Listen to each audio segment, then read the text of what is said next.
Assalamualaikum warahmatullahi wabarakatuh. Perkenalkan, nama saya Naning Nur Afifah. Di sini saya akan menjelaskan tentang penciptaan manusia dan kesempurnaan bentuk manusia. Yang pertama, proses penciptaan manusia dalam perspektif sains dan Al-Quran. Dalam perspektif Al-Quran yaitu manusia diciptakan dari tanah liat, tembikar, saripati tanah, saripati air yang hina, air yang tertumpah, dan mani yang terpancar. Manusia berasal dari dua jenis, yaitu benda padat dan benda cair. Benda padat terbentuk dari tanah yang sudah mengandung air, tanah liat, dan tembikar.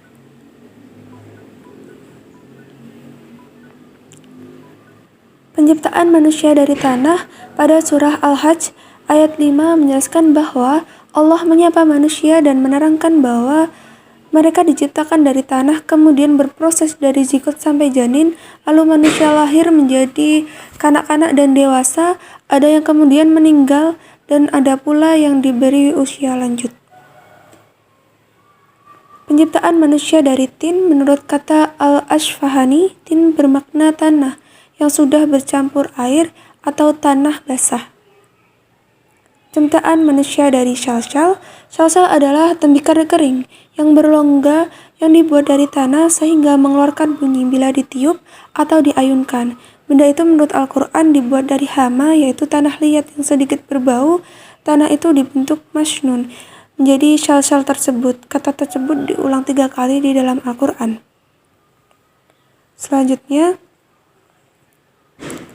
dalam perspektif sains, menurut perspektif sains modern, dijelaskan bahwa proses kejadian manusia juga terjadi dalam 3 fase, yaitu fase zigot, yaitu sejak konsepsi hingga akhir minggu kedua, fase embrio, yaitu akhir minggu kedua hingga akhir bulan kedua, dan fase janin, yaitu akhir bulan kedua hingga kelahiran.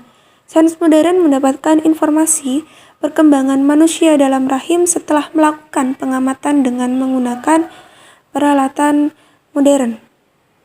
Selanjutnya, menurut teori biologi yang dikembangkan oleh Charles Robert Darwin, mengemukakan bahwa manusia adalah hasil evolusi dari makhluk hidup yang sangat sederhana pada awal kehidupan di bumi yang secara perlahan-lahan melalui proses penurunan dengan modifikasi yang akhirnya berkembang menjadi berbagai spesies organisme di muka bumi sekarang ini, termasuk kejadian manusia.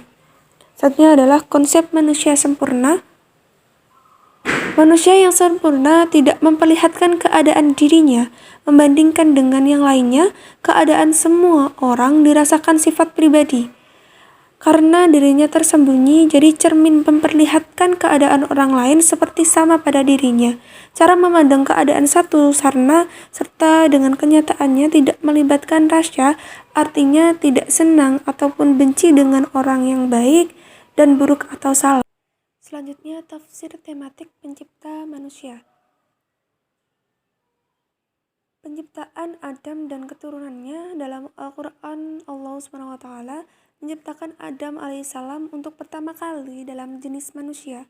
Setelah itu Allah menciptakan dari tulang sulbi Adam alaihissalam istrinya. Dari keduanya, Adam dan istrinya, Allah perkembangbiakkan manusia laki-laki dan perempuan hingga saat ini. Penciptaan manusia dari tanah. Allah menerangkan bahwa penciptaan manusia ditampilkan di dalam Al-Quran sebagai wujud yang amat erat berkaitan dengan tanah, di mana Allah menegaskan bahwa manusia diciptakan dari tanah dan akan dikembalikan pula ke tanah. Allah memulai penciptaan manusia dari nuftah, yang ia merupakan saripati dari makanan yang dia makan, yang dimana seluruh makanan yang dimakan itu bersumber dari tanah. Selanjutnya, sel produksi. Tempat terbentuknya sperma yaitu di dalam testis, sedangkan Al-Quran mengisyaratkan bahwa sperma dihasilkan dari antara tulang sulbi laki-laki dan ovum dihasilkan dari tulang dada wanita. Testis atau buah zakar adalah bagian dari organ reproduksi pria, terletak di bawah penis dalam skrotum kantung zakar. Pria memiliki sepasang testis yang berbentuk oval berada di kiri dan kanan yang produksi sperma. Adapun ayat berkenaan dengan tempat reproduksi sperma dan ovum yaitu surat At-Tariq 86 ayat 5-8. Selanjutnya, tahap perkembangan manusia dalam rahim. Tahapan pertama dari pembentukan manusia dalam rahim yaitu dimulai dengan bercampurnya sel sperma dan sel ovum. Proses selanjutnya setelah sel sperma dan ovum bercampur dan berpadu, maka terbentuklah segumpal darah, kemudian ia menjadi segumpal darah lalu menjadi segumpal daging. Setelah ia dibentuk dan ditiupkan kepada ruhnya, maka jadilah ia seorang makhluk lain yang telah sempurna, laki-laki atau perempuan dengan berkehendak Allah. Sekian dari saya, ada kurang lebihnya saya mohon maaf. Wassalamualaikum warahmatullahi wabarakatuh.